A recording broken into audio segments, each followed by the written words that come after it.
नमस्कार साथियों, मैं विनय दीक्षित, प्रवक्ता अंग्रेजी, आप सभी लोगों का अपने YouTube channel Vinay Kumar Saraswati English में स्वागत करता हूं। आज आप लोग हमारे साथ एक व्यक्ति को देख रहे होंगे। इनके बारे में शायद मैं आपको परिचय देना चाहूँगा। ये श्री अमरेंद्र यादव जी हैं, जो तत्कालिक दशा में प्रवक्ता हैं। इसके पहले इन्होंने MPPSC फर्स्ट ग्रेड में लेक्चरर पद में चयनित हुए। इसके बाद ये LT grade, Uttar Pradesh LT grade 2018 में चयनित हुए। इसके बाद 2016 के भर्ती TGT में भी इनका मैथमेटिक्स में चयन हुआ। इसके बाद उत्तर प्रदेश माध्यमिक शिक्षा सेवा चयन बोर्ड 2016 की परीक्षा जब आगे हुई तो उसमें सफलतम तौर से ये PGT मैथमेटिक्स में प्रवक्ता ग्रेड में चयनित हुई। इसके बाद अब इनका चयन GIC प्रवक्ता पद के लिए हो गया है। मैं अमरेंद्र यादव जी से चाहूँगा कि यह थोड़ा आप लोगों को बताएं, ताकि जो आप तैयारी कर रहे हैं उसमें आप लोगों को थोड़ा सहूलियत मिल सके। मैं सर्वप्रथम अमरेंद्र यादव जी के मुखार बिंदु से ही सर का परिचय चाहूँगा। सर नमस्कार, अपना सर परिचय दीजिए। नमस्कार साथियों, जैसा कि हमारे साथी अंग्रेजी प्रवक्ता विनय दीक्षित ने बताया, मेरा नाम अमरेंद्र कुमार यादव है। अभी वर्तमान में मैं प्रवक्ता गणित पद पर कार्यरत हूँ। और देखिए, हम सर जी ने देखिए अपना परिचय दे दिया। अब हम सर से थोड़ा परीक्षा की तैयारी कैसे करें, जो मतलब जो प्रवक्ता ग्रेड या TGT की जो तैयारी कर रहे हैं या LT ग्रेड या GIC प्रवक्ता की तैयारी कर रहे हैं, तो हम सर से चाहेंगे कि सर बताएं कि कैसे तैयारी करें कि मतलब उनका चयन हो जाए।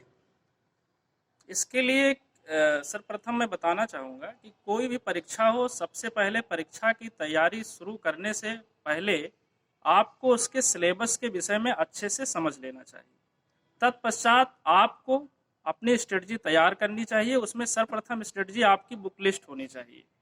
जिस तरह से आपका फाउंडेशन हो, बेस हो, उसी के अकॉर्डिंग आपको बुक का अध्ययन करना चाहिए। अगर हम TGT और PGT की बात करें तो विशेषता आप जानते होंगे कि प्रवक्ता ग्रेड में 70 से 80% क्वेश्चंस, इसमें TGT में 60 से 70% क्वेश्चन इंटरमीडिएट के और लगभग 30 से 40% क्वेश्चन ग्रेजुएशन से आते हैं। अगर आप TGT की तैयारी कर रहे हैं तो उसके लिए आपको कोई एक ऑब्जेक्टिव बुक फॉलो करना होगा। उसमें बहुत सारे बुक मार्केट में अवेलेबल होते हैं, लेकिन आपको कोई एक ही बुक सॉल्व करना चाहिए। जैसा कि आप उसमें कोई ऑब्जेक्टिव बुक्स में RD शर्मा ले सकते हैं, गुप्ता गोयल ले सकते हैं, ML खन्ना ले सकते हैं, या अरिहंत पब्लिकेशन का बुक्स ले सकते हैं। बाकी अगर PGT की तैयारी कर रहे हैं तो उसमें आप जानते होंगे कि 70 से 80% क्वेश्चन लगभग आपके ग्रेजुएशन से आते हैं और 30 से 20% क्वेश्चन आपके इंटर से आते हैं। तो उसके लिए आपको ग्रेजुएशन के बुक्स को अच्छे से रीड करना होगा, ताकि आप परीक्षाओं में अच्छे से सफल हो सकें। देखिए, सर ने आपको अच्छी जानकारी दी मैथमेटिक्स प्रवक्ता होने के लिए। अब सर से हम थोड़ा पूछना चाहेंगे कि जो शुरुआती विद्यार्थी हैं, मतलब जो शुरुआती बिगिनर मतलब लर्नर्स हैं, जो प्रवक्ता बनना चाहते हैं, तो वो किन पुस्तकों को पढ़ें कि उनका मतलब बिगिनिंग कंडीशन मजबूत हो जाए। अगर हम बिगिनर प्रतियोगी की बात करें तो उनके लिए सबसे ज़्यादा ज़रूरी होता है कि सबसे पहले आप अपना कंसेप्ट क्लियर करें। इसके लिए आपको कुछ बेसिक बुक्स का अध्ययन करना होगा। जैसे अगर मैं अपने हिसाब से बुक रेकमेंड करूं तो उसमें आप CBSE बोर्ड की RD शर्मा ले सकते हैं। 11th और 12th में 2 वॉल्यूम, फर्स्ट वॉल्यूम और सेकंड वॉल्यूम आती है, और 11th में 1 वॉल्यूम आती है। तो उसे आप लेकर अपने फाउंडेशन को अच्छे से क्लियर कर सकते हैं, क्योंकि मैथमेटिक्स में सबसे ज़्यादा ज़रूरत होती है कि आप क्वेश्चंस का अप्रोच कैसा है। तो इसलिए आपको बहुत ही गुड अप्रोच होना चाहिए, ताकि परीक्षा के दौरान आप क्वेश्चंस को अच्छे से टैकल कर सके और अपने नंबर ऑफ क्वेश्चंस को बढ़ा सके, ताकि आपका अंतिम रूप से चयन हो सके। देखिए, सर ने जानकारी दी। जो कमजोर तकबे के या बिगिनिंग लर्नर्स हैं, उनके लिए सर ने मतलब रणनीति बताई। अब हम सर से ये जानना चाहेंगे कि जो बच्चे मतलब परीक्षा पास करते करते TGT PGT में चयनित होते होते या GIC में चयनित होते होते बच गए हैं, तो उनको किस प्रकार की पुस्तकों का मैथमेटिक्स गणित में अध्ययन करना चाहिए। सर कृपया जानकारी दीजिए। जो है, जैसा कि सर ने बताया, हमसे क्वेश्चन पूछा, इसमें अगर आपका फाउंडेशन अच्छे से क्लियर है, आपका बेसिक क्लियर है, तो आप आर.डी. शर्मा की ऑब्जेक्टिव बुक सॉल्व कर सकते हैं। उसमें आपको बहुत आईआईटी लेवल के क्वेश्चन नहीं सॉल्व करने हैं, बट ये है कि जो आपके परीक्षा के दृष्टिकोण से इम्पॉर्टेंट हो उसे आपको सॉल्व कर लेना चाहिए। सबसे पहले तो ज़रूरत ये होती है कि आपको क्वेश्चंस के प्रकृति को देखना चाहिए कि किस तरह के क्वेश्चंस आपके परीक्षाओं में आ रहे हैं, और उसी हिसाब से आपको अपने बुक्स को सॉल्व करना है। बहुत सारे विद्यार्थियों या प्रतियोगियों के मन में ये रहता है कि कितना कंटेंट है मार्केट में, कौन से कंटेंट हम फॉलो करें और कौन सा ना करें। तो आप भी जानते हैं कि कोई भी परीक्षा हो उसके लिए आपके पास लिमिटेड कंटेंट होना चाहिए और मल्टीपल रिवीजन होना चाहिए। आप एक पुस्तक को बार बार पढ़ें, ना कि कई पुस्तक को एक बार पढ़ें। ये सबसे ज़्यादा अहम भूमिका अदा करता है किसी भी प्रतियोगी परीक्षा में सफल होने के लिए। देखिए, सर ने आपको अच्छी जानकारी दी। अब सर से हम जानना चाहेंगे कि कुछ सफलता के सूत्र बताएं। कैसे, मतलब सफलता के कौन कौन से सूत्र हैं जिनको लेकर हम मतलब सफल हो सकते हैं? सफलता के वैसे तो कोई बहुत ज़्यादा यूनिक सूत्र नहीं है कि जिससे आप सफल हो सकें, लेकिन ये है कि आप भी जानते हैं कि अगर आप सफल होना चाहते हैं तो उसके लिए जो सर्वप्रथम जरूरी है वो है हार्ड वर्क। सेकंड थिंग ये है कि हार्ड वर्क के साथ साथ आपको स्मार्ट वर्क करना भी ज़रूरी है। आई मीन स्मार्ट वर्क में क्या है कि आप कोई चीज़ पढ़ रहे हैं तो उसमें कंसेप्ट क्लैरिटी बहुत अच्छे से होना चाहिए और एग्ज़ाम के सिलेबस के अकॉर्डिंग आपकी तैयारी होनी चाहिए। जितना इम्पॉर्टेंट ये है कि हमें क्या पढ़ना है, उससे कहीं ज़्यादा इम्पॉर्टेंट ये है कि हमें क्या नहीं पढ़ना है। इसके लिए ज़रूरी ये है कि आप जो भी पढ़ें उसको बहुत अच्छे से पढ़ें, लिमिटेड कंटेंट रखें और मल्टीपल रिवीजन करें। सफलता के सूत्र में दूसरी बात यह है कि आपके अंदर कंसिस्टेंसी होनी चाहिए। ऐसा नहीं है कि आप एक दिन 10 घंटे पढ़ रहे हैं और दूसरे दिन आप कुछ नहीं पढ़ रहे हैं। आप एक कंसिस्टेंसी में पढ़िए, आप जो भी आपको लगे कि हमें कितना टाइम देना चाहिए। और थर्ड बात यह है कि जिस भी प्रतियोगी परीक्षा की आप तैयारी कर रहे हैं उस पर आपको फोकस्ड होना चाहिए। I mean focused your goals, तभी आप अच्छे से किसी भी परीक्षा में सफल हो सकते हैं। देखिए, सर ने आपको जानकारी दी सफलता के सूत्रों के बारे में। अब हम सर से ही रणनीति पूछेंगे कि कैसे सर ने रणनीति अपनाई कि इनका इतनी एमपीपीएससी मतलब प्रवक्ता ग्रेड में mathematics, LT grade Uttar Pradesh mathematics, TGT grade में मैथमेटिक्स, उत्तर प्रदेश माध्यमिक शिक्षा सेवा चयन बोर्ड के पीजीटी में मैथमेटिक्स में इनका चयन हुआ और अब सर जीआईसी प्रवक्ता में चयनित हो गए। क्या सर की रणनीति है? हम सर की जबानी ही ये जानना चाहेंगे जो है। जैसा सर ने कहा कि इसमें स्ट्रेटजी क्या होनी चाहिए, रणनीति क्या होनी चाहिए, ये हर एक प्रतियोगी भली भांति परिचित है इस बात से कि हर एक परीक्षा के लिए आपका कुछ रणनीति होना चाहिए। लेकिन इसके लिए कोई यूनिक स्ट्रेटजी नहीं है कि जो मेरी रही हो शायद वो आपकी हो तभी आप परीक्षा में चयनित हो या सफल हो। लेकिन हाँ, ये ज़रूर है कि मैं जो अपनी स्ट्रेटजी अगर शेयर करूँ तो मैं शुरुआती दौर में जब मैं तैयारी करना स्टार्ट किया 2016 में ही हमारा चयन केंद्रीय विद्यालय में हुआ, जिसमें हम इंटरव्यू स्टेज तक गए, लेकिन वहाँ मुझे सफलता नहीं मिली। फिर भी मैं अपना 2016 के विज्ञापन में जैसा नहीं कि सर पूरा हमारे बारे में जिक्र कर चुके हैं तो हम इसको रिपीट नहीं करना चाहेंगे, बट ये हम आपको बताना चाहेंगे कि 2016 ये वैकेंसी आई और उसमें मैंने अपना फॉर्म फिल किया और उसके बाद से मैंने अपनी तैयारी शुरू कर दी।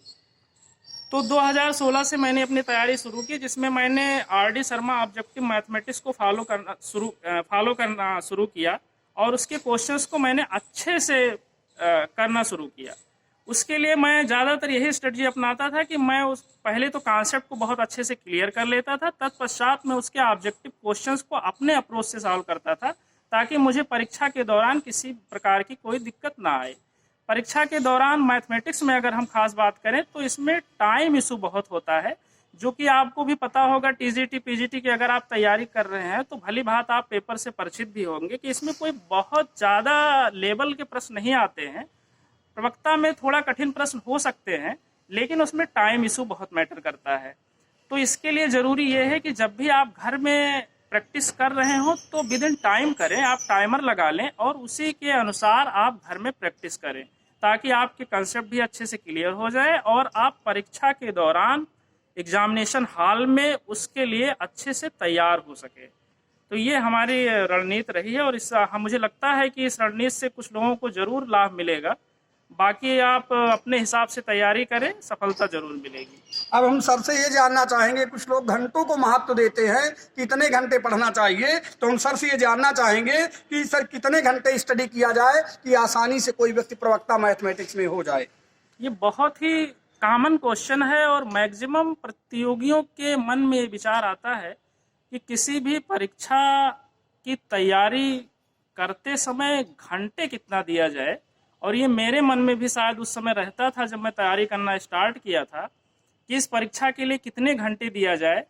तो मैं आपको बताना चाहूँगा कि किसी भी परीक्षा में घंटा ज़्यादा इम्पोर्टेंट नहीं है। आपका क्वालिटी अच्छा होना चाहिए, आपका गेनिंग पावर अच्छा होना चाहिए। हो सकता है कि कुछ प्रतियोगी 2 घंटे पढ़ के कुछ ज़्यादा अच्छा गेन कर लेते हैं और किसी प्रतियोगी को उसको गेन करने में 4 घंटे लगते हैं। तो ये आप अपनी तरह से घंटे को मैनेज कर सकते हैं, लेकिन मुझे तो लगता है कि क्वालिटी ज़्यादा इम्पॉर्टेंट है कि आप किस तरह से पढ़ रहे हैं। हाँ, मैं ये कॉमन बता सकता हूँ कि आपको लगभग 7 से 8 घंटे रेगुलर स्टडी करना चाहिए। कोई भी प्रतियोगी परीक्षा हो तो उसमें आप अच्छे से सफल हो सकते हैं। अब देखिए, थोड़ा हम सर इतने परीक्षाओं को क्वालिफाइड किए हैं, तो हम सर से ये जानना चाहेंगे कि जब जटिलतम परिस्थितियां इनके जिंदगी में आई तो इन्होंने अपने आप को कैसे मेंटेन रखा, मतलब जटिलतम कठिनतम परिस्थितियों से ये कैसे लड़कर सफल व्यक्ति बने।